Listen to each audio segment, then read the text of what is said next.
What's up guys, I'm Nick of CamCrunch, and very recently I did a review of the Yongnuo YN-560 and I shared the reasons why I really like this flash and why I recommend this flash to you guys that are starting off with off-camera flash work. But one thing I failed to mention or mention in detail was what are the differences between all of the Yongnuo YN-560 variants. As of right now, as of making this video, there are actually three versions of this flash now. There was the original Yongnuo YN-560, which I still use today. I haven't upgraded to the later versions. I do have another Yongnuo flash, which is sort of a higher end flash, but it's not one of the upgraded versions of this.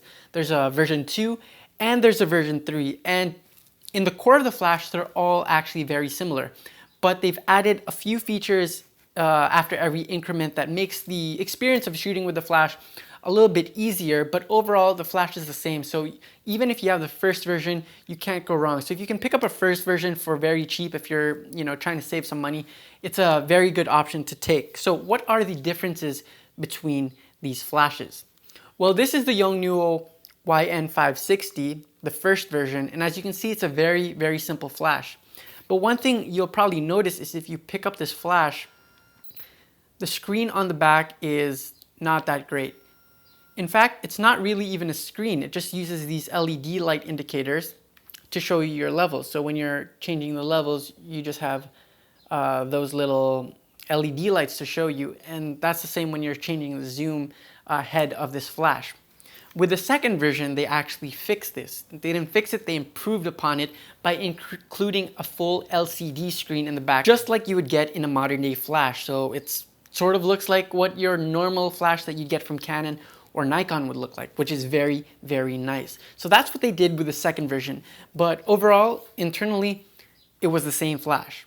Now they upgraded that even further with the third version of this flash. They have the same LCD screen in the back, but they've added wireless triggering capability built into the flash itself.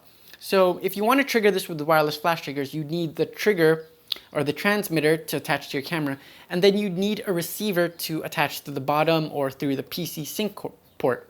But with the third version, you can actually trigger the flash itself without attaching a receiver unit onto the camera, onto the flash itself, because it's got a receiver built into it. So you can trigger it with a Yongnuo the RF602 or 603 transmitter, and you can just trigger the flash. You don't need a receiver on the bottom of the flash, which makes it very convenient. So, all three flashes are good. Even the first version, which I still use today, is very usable. The second version upgrades from that, and the third version upgrades even more from that. So all versions are great, but those are the differences, and I hope this video helped. If you like this video, definitely consider subscribing to the channel, liking the video, favoriting the video, and follow me on the social networks, which I'll have a link to down below. Again, I'm Nick of CamCrunch, and I'll see you guys next time.